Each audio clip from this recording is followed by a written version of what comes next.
First off, the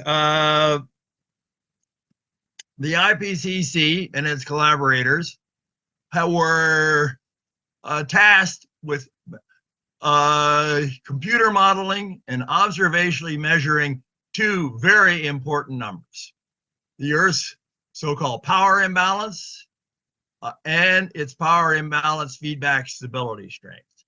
I claim they have grossly botched both tasks in leading them to draw the totally wrong conclusion. I assert that they have not proven global warming. On the contrary, the observational data are fully consistent with no global warming. And without global warming, there's no climate change crisis. Their computer modeling is unable to simulate the Earth's surface temperature history. It's also, more importantly, unable to simulate anywhere near the Earth's albedo, which is the fraction of sunlight that gets reflected from the Earth. The reflected power and the associated power imbalance error are about 14 times bigger than the measured power imbalance, and 25 times bigger than the imbalance error range. The observational data, therein lies the real flaw. They're fully consistent with no global warming. Okay, and also very important observation is that if you plug in the numbers and you apply conservation of energy, their claims for the cloudy sky albedo is wrong by a factor of 2. What's important for a factor of 2? No. Okay, the scientists who, if you look at the actual articles written by the scientists who are performing the power balance measurement, they admit up front that the available methodologies to them are totally incapable of measuring a net power imbalance with anywhere near the desired accuracy. And that is due to the fact that there are huge temporal and spatial fluctuations of the imbalance, along with gross undersampling of the data. The observational data, and here is the thing that really makes me angry. The data are fudged. The numbers just don't add up. And I will show you, pinpoint them for you, and show you exactly where to look so you can do the arithmetic yourself very simply. Moreover, the collaborator in the NOAA has shown that or claims that there is an observed increase in extreme weather events. Their own data, I will show you, totally invalidate their own arguments. Finally, in part 2, I will talk about what I think is the important part of the talk. Sorry to put it for the last, which is what I believe is actually happening. And I point out that the IPCC has totally ignored the important features of clouds, the cloud cover variability in particular. Okay, the IPCC has really was given 2 very important tasks. They're sacred tasks because trillions of dollars rest on them getting them right. I claim they have botched both of those tasks. They were asked to computer model and observationally measure 2 very important numbers: the Earth's so-called power imbalance and its power balance feedback stability strength. Okay, what is the power imbalance? It's the difference between the power coming in and the power going out. The power coming in is sunlight. The power going out is reflected sunlight and re-radiated infrared power. Okay, this is actually the definition that is used, not temperature, for global warming. So from this, they claim there is global warming. they assemble a whole house of cards. I will go through that. It forebodes climate change, apocalypse, and catastrophe. Also, they calculate the strength of naturally occurring feedback mechanisms. Those are grossly in error, and I will show you how to calculate them correctly at the end. They claim only marginal effectiveness is hardly marginal if you include the actual values that you get from the cloud thermostat mechanisms. They are putting CO2 and methane as the cause of all of this. And they claim that that they are responsible for everything. And correspondingly, they claim that $1 trillion a year need to be spent to mediate this. I assert they have not proven global warming. I assert that the feedback strength of the cloud thermostat mechanism is dramatically stronger than anything that they have calculated so far. And correspondingly, I assert that there is no climate crisis. Okay, well, how does this house of cards work? They claim with great certainty that the Earth has a net power imbalance. Power imbalance is indeed their definition of global warming, not temperature. It claims there's more sunlight power coming into the Earth than there is lost cooling it. Lost power has got two forms: sunlight, radiated far infrared radiation. More power in than power out is the definition of global warming. Okay, so how does the house of cards work? Global warming leads to climate change. Climate change leads to an increased frequency of extreme weather events and other bad phenomenon. And the increased frequency of extreme weather events leads to a global apocalypse and climate change. NOAA claims to have observed this. That's totally false. Okay, the IPCC claimed to be caused by CO2. This contribution of CO2 are trivial by comparison. Correspondingly, they ask for trillions of dollars to be spent. So if you pull out the bottom card in the house of cards, global warming, which is based on power imbalance, then they have not proven it. So the house of cards collapse and the trillions of dollars are being wasted. Okay, this is the graph from the IPCC's 5th assessment report, which was actually also on the back of the American Physical Society News, where they show 40 different computer models.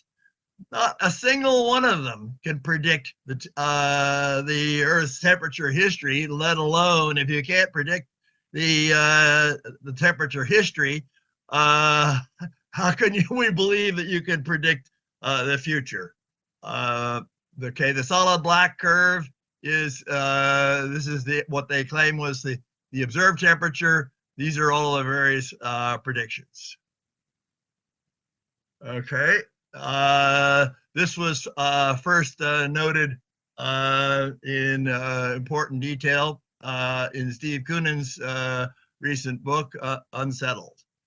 It's very, very clear staring at this that there's something very wrong with the physics and or the observations. Okay, more importantly than the temperature is the actual power imbalance itself. This is a figure taken from Stevens et al. In 2015, which shows the claimed measured albedo of the Earth. What is the albedo? Albedo is the fraction of sunlight that gets reflected back out into space. Okay, that's the order, claimed to be the order magnitude of 100 watts per square meter. You'll notice that there's an annual fluctuation of this. And I will get onto that in more detail of far better measurement later on, measured from the CERS satellites. And that's the black curve. The yellow, the various colored curves can't get are the various CMIP5 computer modeling. They can't get anywhere near. They're off by the order of at least 10, 15 watts per square. They don't even have the right phase. And notice this is a non-sinusoidal phase. It's not simply caused by the eccentricity of the Earth's orbit. Okay. Here, I've added this scale, which assumes a constant solar input power of 340 watts per square meter. Actually, it's much bigger because there's another 18 watt per square meter change due to the variation in the solar constant. Okay, and you'll notice it's totally incapable of getting anywhere near correct simulation. And that's important because this is the definition of global warming. Okay, so the okay, so that's the theory from the computer modeling. Let's look at the observational data. Things get grossly worse here. Okay, so remember that we have power in. That's okay. The climate scientists refer to this as shortwave radiation. It's about 340 watts per square meter, but it's actually varying because of the eccentricity of the Earth's orbit. The power out is a reflected sunlight and the re-radiated infrared. Okay, measuring it should be straightforward, right? No, it's not. Problem is that the power in and the power out are very large numbers. They're in the order of hundreds of watts per square meter of surface area. And the difference between them is trivial. It's 0.2% of the power in. Okay, and that is what is the experimentalists are asked to measure. That is not easy to do, and especially when they are all grossly fluctuating and the data are terribly undersampled. We don't have anywhere near enough data coverage. Okay, how was it measured? Well, there are any number of measurements. The most important ones are the IRIBI satellite, Earth Radiation Measurement Experiment, and the CERS Terra and Aqua satellites, and also the ocean heat content measured by an Argo buoy chain of data and water sampling from ships. And then further, there's a baseline surface radiation network used to, which is a bunch of pyroheliometers staring up at the sun in various places over the Earth. Okay, among these various measurement modalities, they're all in wild disagreement with each other. And there's large arguments among the redders of which one is right. And none of these actually show a convincing warming power imbalance. Importantly, most of the data are actually fudged. This is dishonest reporting of the data, and I will pinpoint for you, and so you can do the arithmetic yourself. Okay, where do you look? You look at the power flow maps that are on each of these various reports. Okay, there is a convention that one really primary convention is that where we calculate this all at the so-called top of the atmosphere. That's the simplest place because there are really only 3 numbers to look at. And so, okay. So here is typically how do you calculate that just from those 3 numbers? Okay, we have the incident shortwave power, that's the sunlight. The outgoing, that's the reflected sunlight. That's just the ratio, the albedo is the ratio of those 2. Okay, and there's the long wave or infrared radiated power. Okay, an important cross-check that you might want to remember is that the sum of the actual the error of the summation is the root mean square sum of the individual errors, and there's an immediate cross-check that you should pay attention to is that the final error has got to be bigger than any one of the input errors, and that if you can claim a global warming only if the imbalance is greater than the error. Okay, so the earliest data goes back to Stevens et al. In 1981 and Ramanathan in 1987. These were based on 4 months, actually only partially analyzed data. They and remember, we had a non-sinusoidal variation in the albedo, so 4 months is gross undersampling of the data. Okay, so here are the numbers that they reported. Actually, if you they claim that the Stevens et al. Claims that it's +9. I calculate just from these numbers that they report +6.8. Ramanathan's numbers show an actual cooling. But wait, okay. Now, the National Academy report, Understanding Climate Change Feedbacks, looks at that, and their blunt comment was the observations do not meet quality standards. Okay, so things get very bad around 2009. 2012, Loeb et al.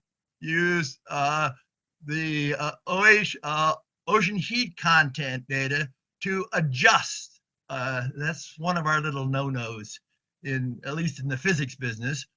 And they are the first to admit, and this is a direct quote, limitation of satellite data is their inability to provide an absolute measure of the net top of atmosphere radiation imbalance to the required accuracy level.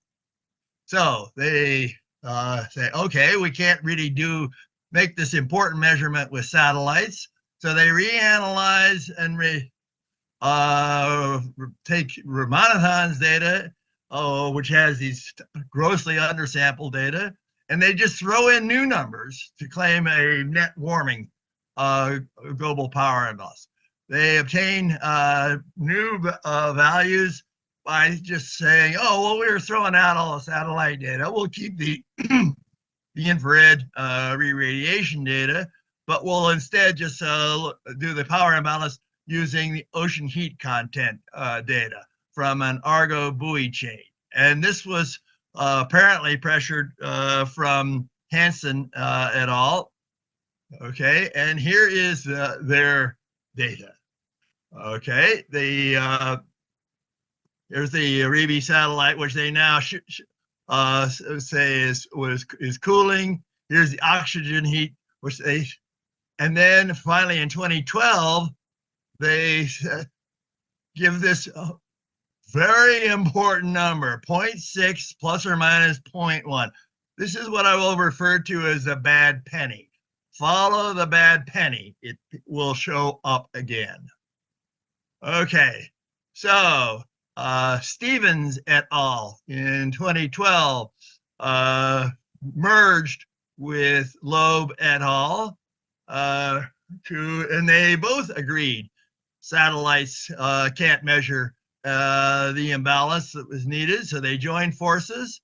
and produced an important paper in 2012. This is probably one of the more important papers that is frequently, and they again are referring to what they call as an adjustment.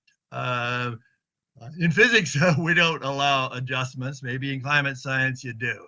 And again, the bad penny reappears. Here is their summation: 340 plus or minus 0.2, minus 100, minus 239. Okay, I add up these numbers, I get 0.5 plus or minus 3.9. Somehow this bad penny shows up again, 0.6 plus or minus 0.4. Okay, they use visibly incorrect data. It's just like some editor came in and said, oh, well, we can't use those numbers. Now, Loeb et al.'s were plus or error bars were 0.1. They increased those to plus or minus 0.4. And here's where you get the numbers. Here are the power flow diagrams from Stevens et al. Okay, I will show you more of these later on. Here's sunlight power coming in, reflected sunlight power, infrared numbers. Here they're trying to compare with the CMIP5 computer simulations. Their numbers, again, just don't add up. Okay, Lecoyer was one of the co-authors of the Stevens et al. He then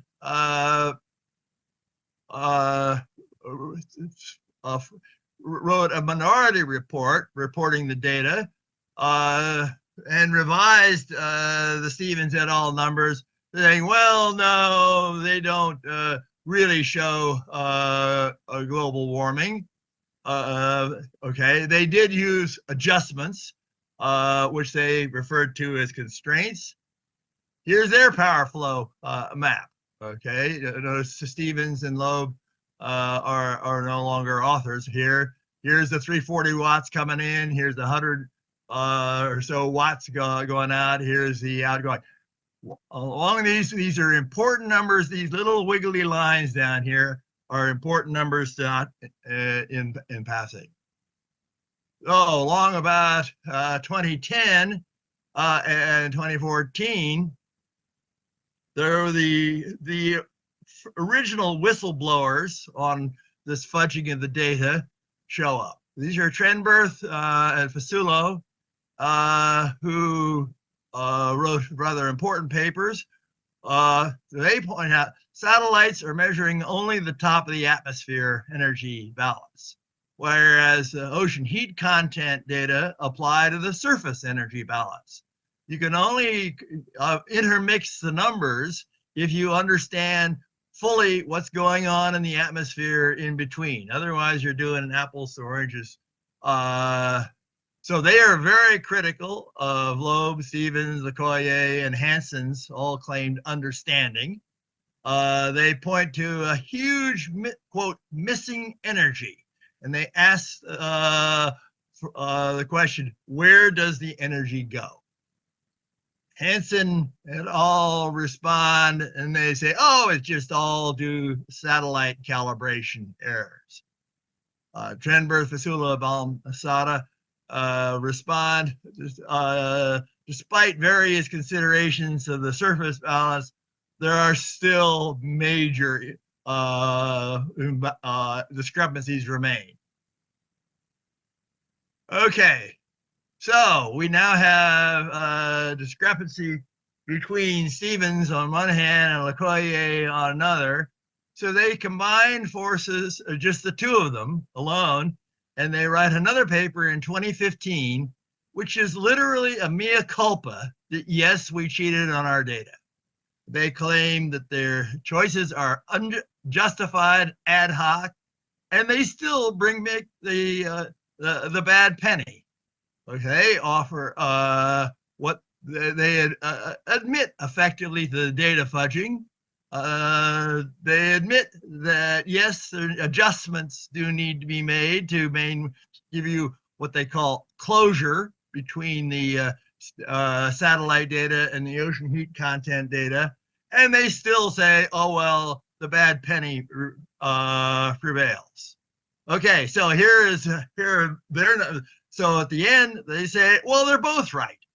So we have here what from their paper. Here's the ocean heat content data. Here's what I calculate from their numbers. Here's Sarah's data that they're also commenting. Here's what I calculate from their numbers. Amazing. Oh, here's this bad penny again, 0.6 watts. Okay, so this continues on to more recent times. There was an important paper by Wild et al., or maybe it's Vild, I'm not sure how you pronounce it, in 2019 and 2015, and they report two different sets of measurements. They measure the so-called clear sky albedo and the all sky albedo. Now, if you actually look at their numbers, and I'll show you, I've got this in an appendix slide. If you add up and you apply conservation of energy, you find that their claimed albedo for a cloudy sky, which they don't show, is 0.36. That's a totally silly number. It's off by any reasonable number by a factor of 2.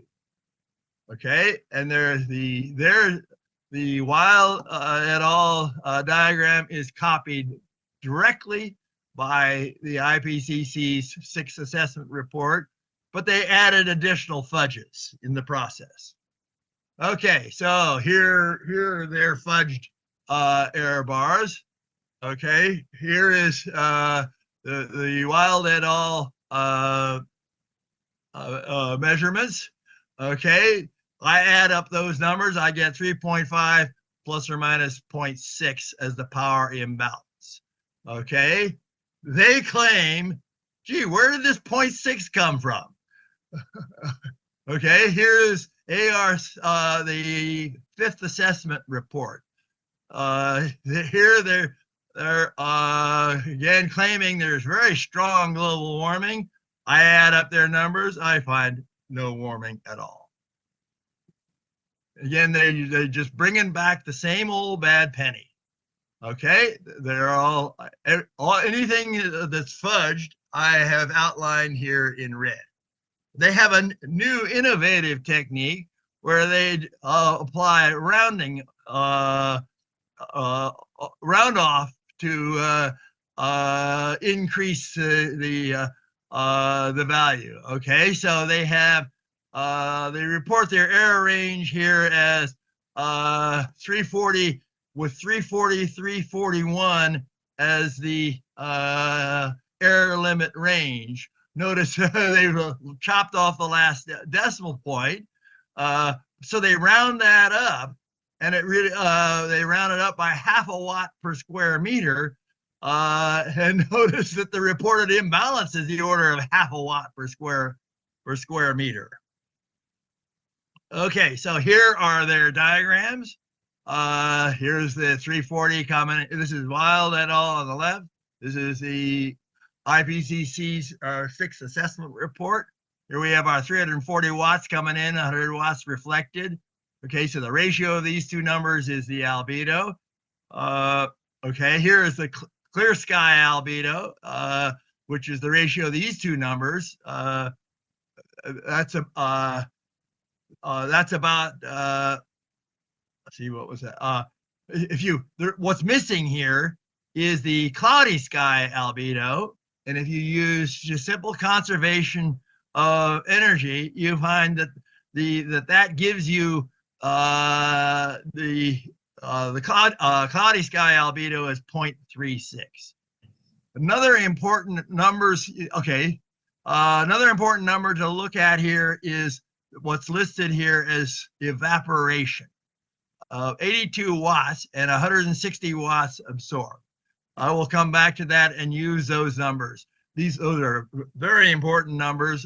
They never mention exactly how they get them. Okay, mentioned before that NOAA has claimed that they saw an increased frequency of extreme weather events. It was an important Physics Today article written in 2012 by Lubchenco and Karl. These were not scientists, these are politicians. This is an undersecretary of Commerce. And they, in that article, they claim there's an increased frequency of extreme weather events, especially in the last 3 decades. And it's some composite.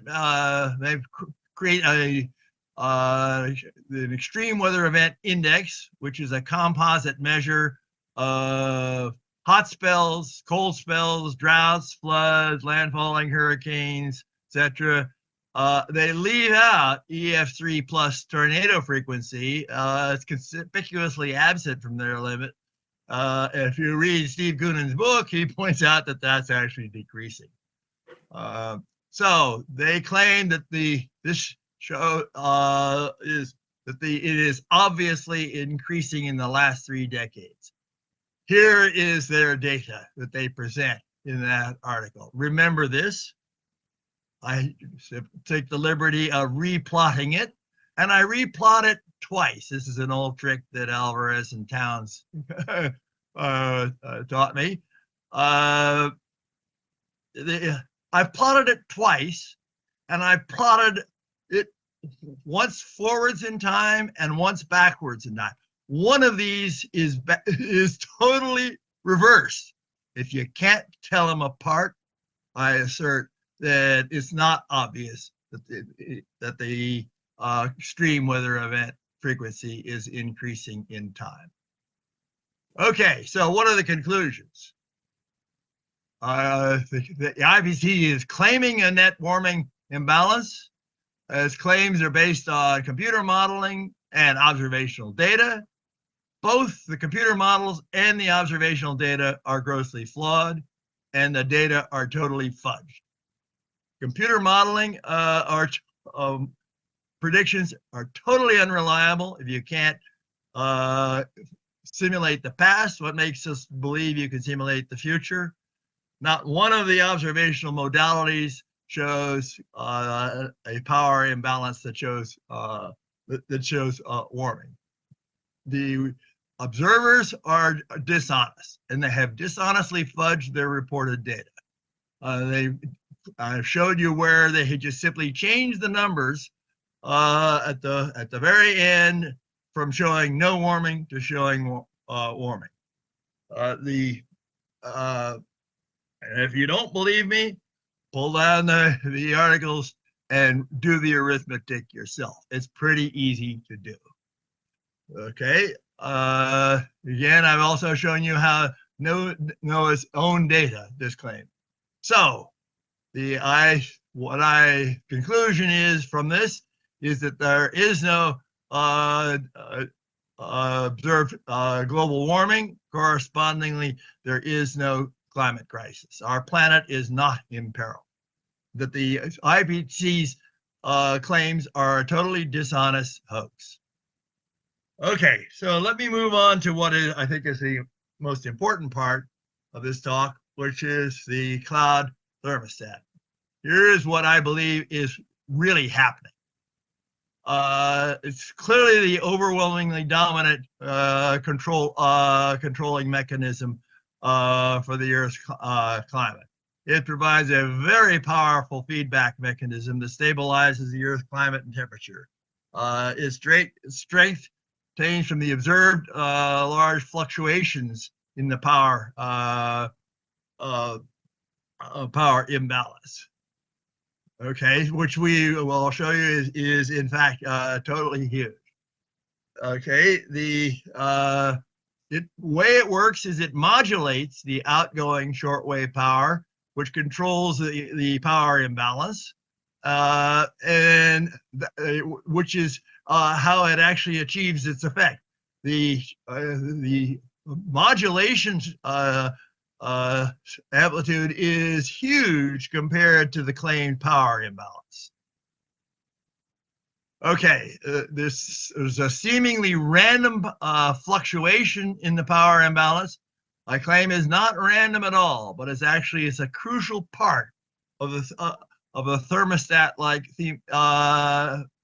feedback mechanism. And I will show you data from King et al. And from Stevens et al. 2015 that is quasi-periodic. It's just like the thermostat in your home.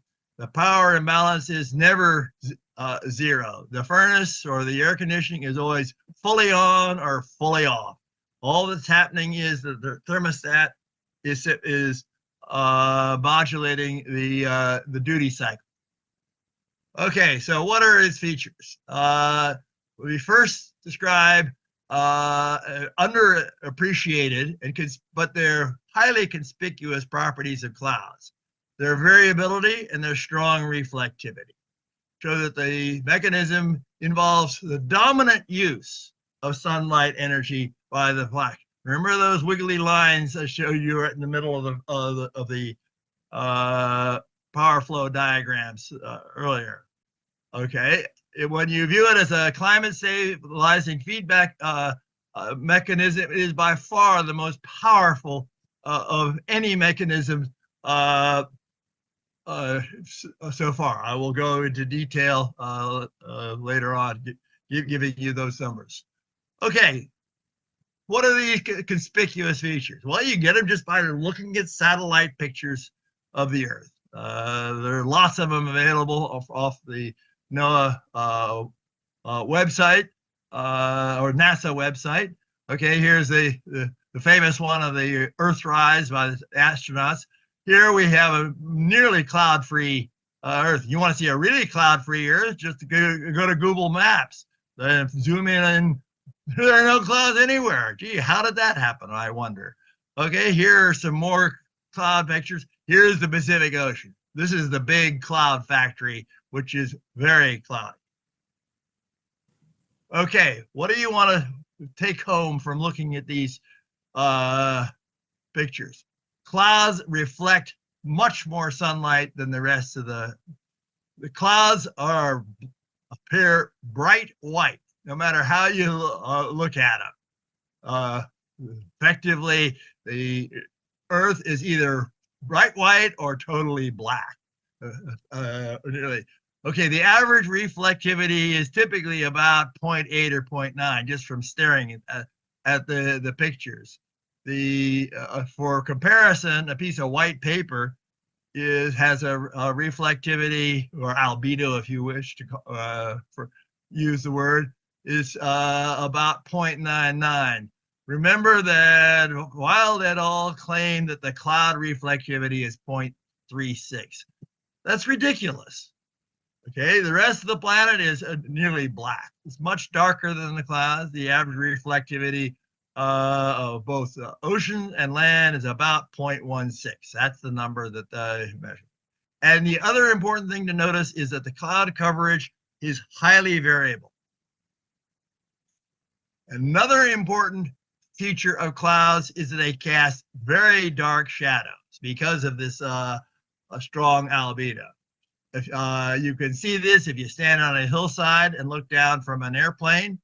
The clouds pass. Look, hillside or an airplane, and you look at clouds on a partly cloudy day. You can just see really dark shadows on the land floor.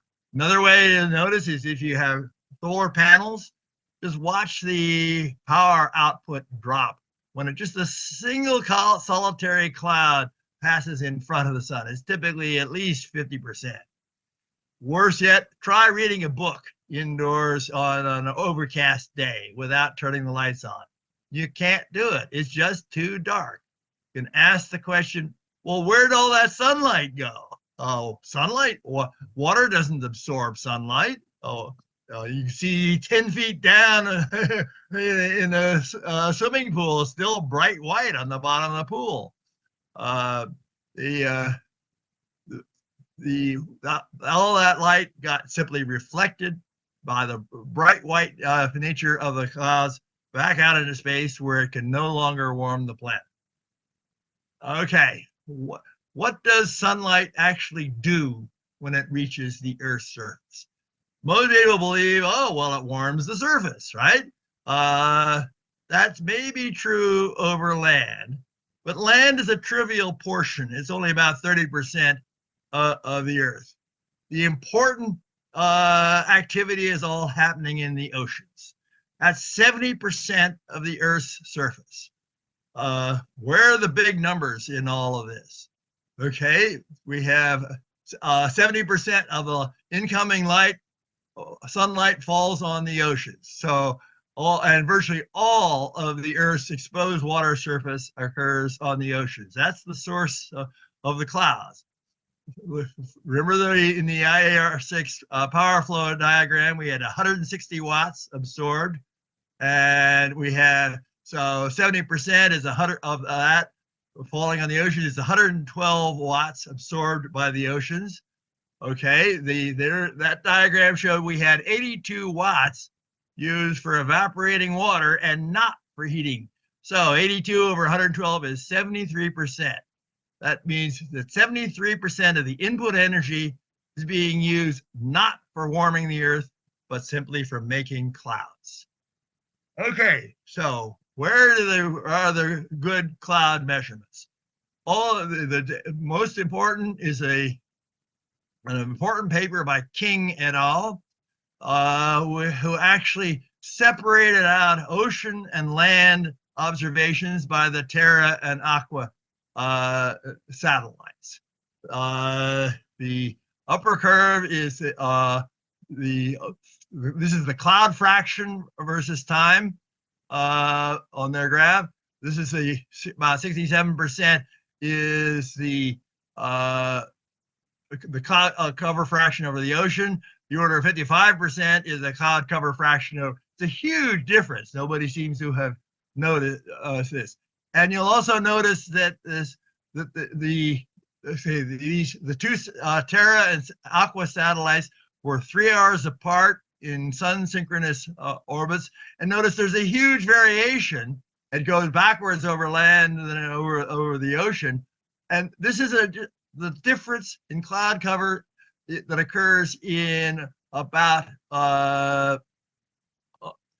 3 hours. And that's repeatedly averaged over 13 years. There's that difference.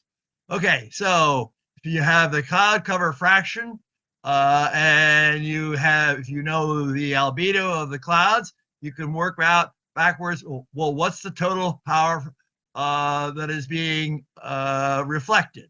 Well, okay, so I've added two scales here, depending upon what you want to assume.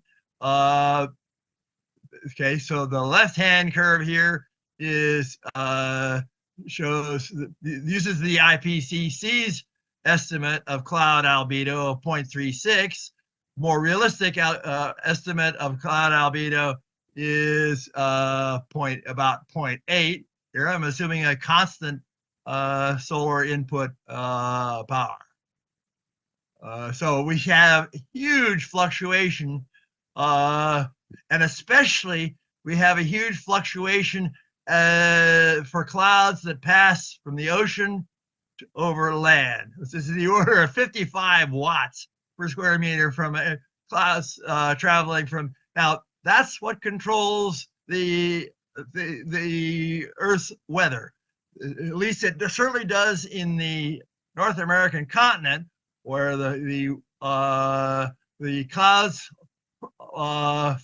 that hit the North American continent are all effectively coming from the Pacific Ocean. Okay, there we go. And recall, okay, so we have this huge fluctuation up to 55 watts. And remember that the IPCC says, well, we've measured it all very precisely to be 0.7 watts plus or minus 0.2. I find that I'm very skeptical. And if you noted, remember that earlier slide by Stevens, 2015, don't even recognize that this annual fluctuation in albedo is due to cloud cover variation. Okay, so what is this thermostat model and how does it work? Okay, remember we've got 73% of the input energy is used not for warming the earth, but instead for evaporating seawater and making clouds. And remember we have this huge variation in cloud cover that's occurring several percent just in a matter of 3 hours repeatedly. Okay, the temperature control works the same way that it does in your for your home thermostat. If it's too hot, it turns off the furnace. If it's too cold, it turns on the furnace. Suppose you have a small heat leak. Somebody leaves a bathroom window open. That's not going to affect the temperature of your house. For CO2, that's the order of about equivalent of 0.2 watts or 2 watts per square meter, 1.6 watts per square meter. That's a trivial heat leak compared to these huge fluctuations that we're seeing. Okay, so if you suppose we have the Earth cloud cover is too high, and the Earth's surface temperature is too low. Okay, clouds produce shadows. Cloudy days are cooler than sun. A high cloud cover equals a highly shadowed area over the oceans. That's 70% of the Earth. The reduced sunlight reduces the evaporation rate, which is a very sensitive measure of temperature. And the sunlight is low because we don't have enough. We have too high cloud. So what's the response? The cloud cover fraction starts. If we reduce the evaporation rate, we reduce the cloud cover fraction, which starts to decrease quickly. The cloud cover fraction decreases. The temperature increases. Fraction is no longer too high. Equilibrium is restored. The same thing occurs in the opposite direction. So it depends on what assumption you use for cloud albedo. We got anywhere between 18 and 55 watts available from a cloud cover. It's actually even more than that if you want to include the additional 18 watts due to the ellipticity of the Earth's orbit. So there's a huge furnace power available for stabilizing the temperatures. So I assert that these two opposing processes provide an equilibrium thermostat that stabilizes the Earth's temperature. Okay, let's look at this as a feedback mechanism. Remember I mentioned that the IPCC's second important task was to estimate the feedback stability strength and its sensitivity to external perturbations, like, for example, greenhouse gases, volcanism, etc.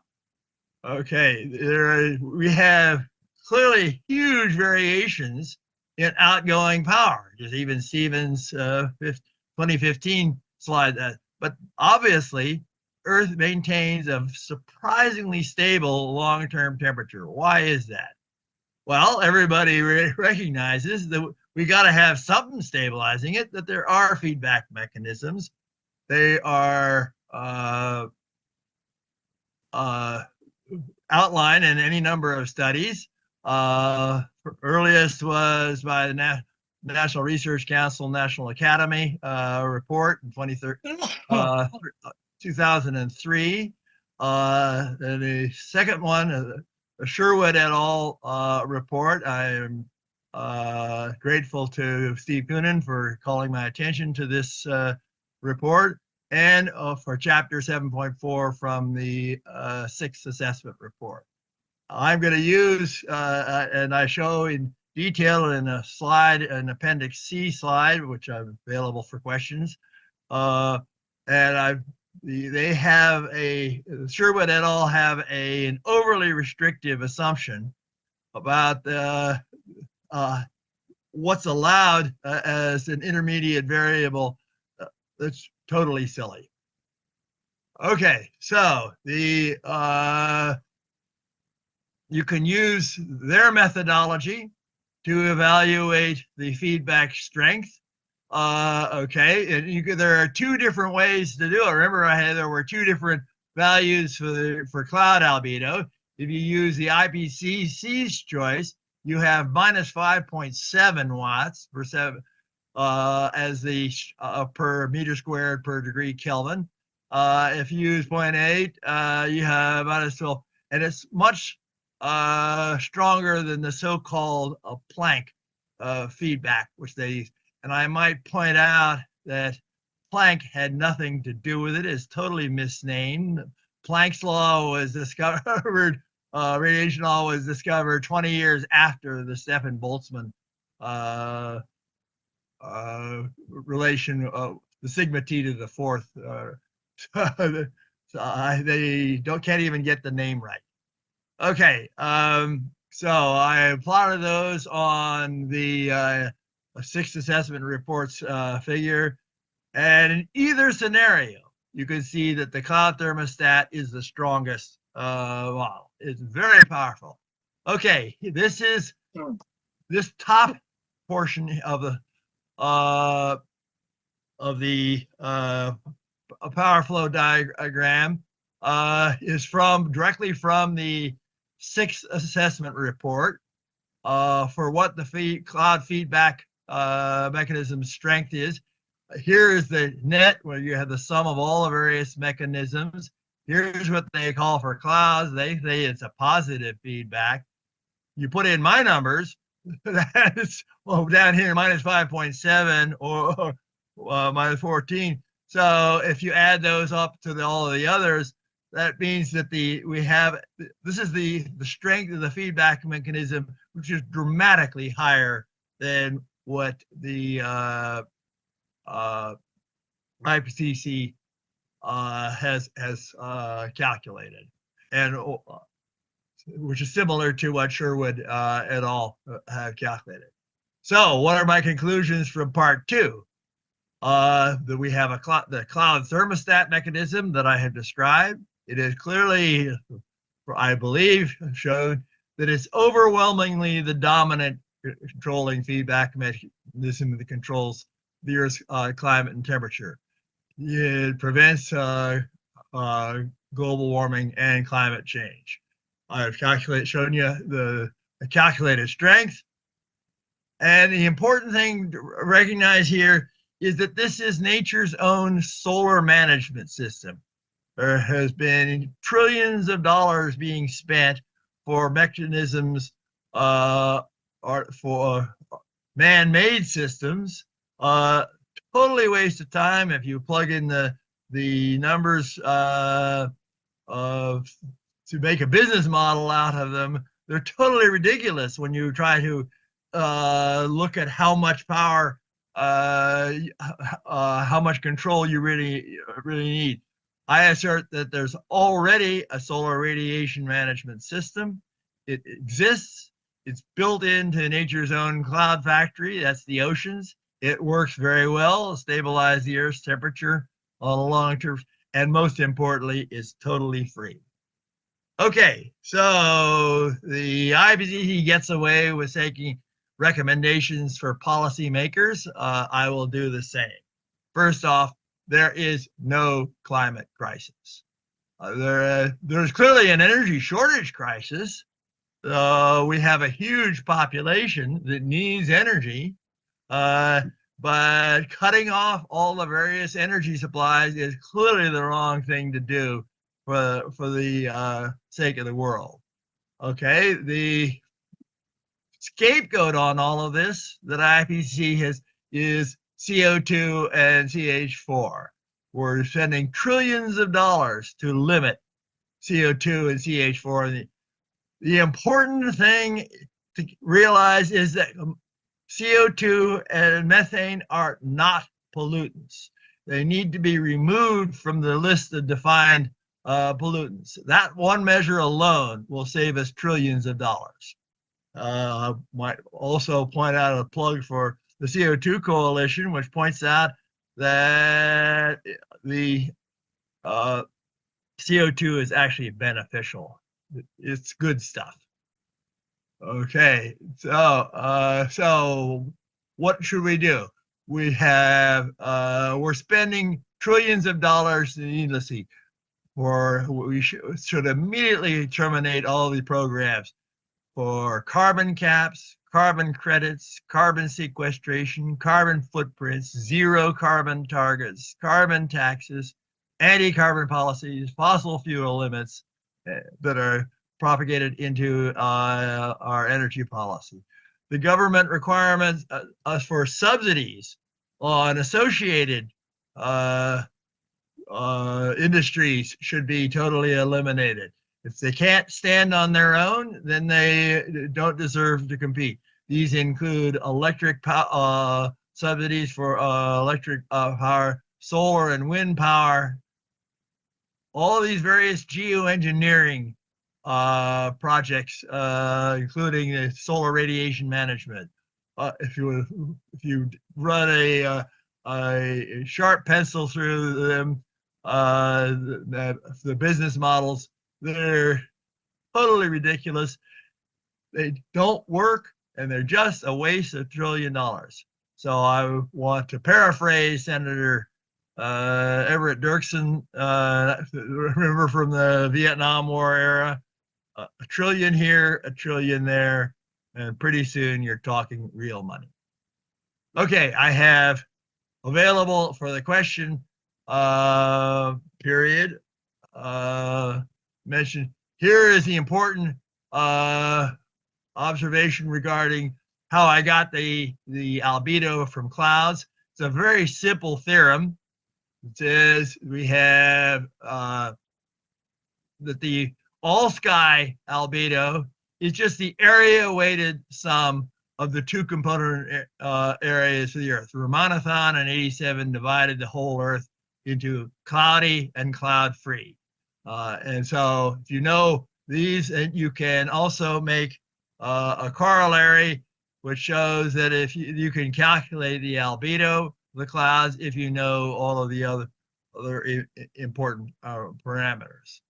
Here is in Appendix B. I apply that to the Wild et al. Measurement of the all-sky albedo. Okay, the all-sky albedo is 0.3.16. You plug it into the corollary, you get the cloud albedo is 0.36. And that's in gross disagreement with actually direct measurements of cloud albedo. Here is the feedback analysis from using Sherwood et al.'s method. They simply calculate the derivative of the power imbalance with respect to the Earth's temperature and use the chain rule. Here, what they have prohibited one from using is the cloud fraction as a intermediate parameter. So if you plug in the numbers, you can all of the important numbers is the derivative of the downward flowing shortwave power, or sunlight, if you will. Okay, and to calculate the cloud cover sensitivity, and you get really three important factors. There's from the fractional clouds and the albedo of the clouds, top of atmosphere input power, that's the 340 watts. And the only remaining power is the partial derivative of the cloud cover as a function of temperature. That's pretty straightforward to measure. It's about 7%, and that is simply due to the temperature dependence of the evaporation rate of seawater, which is about 7%.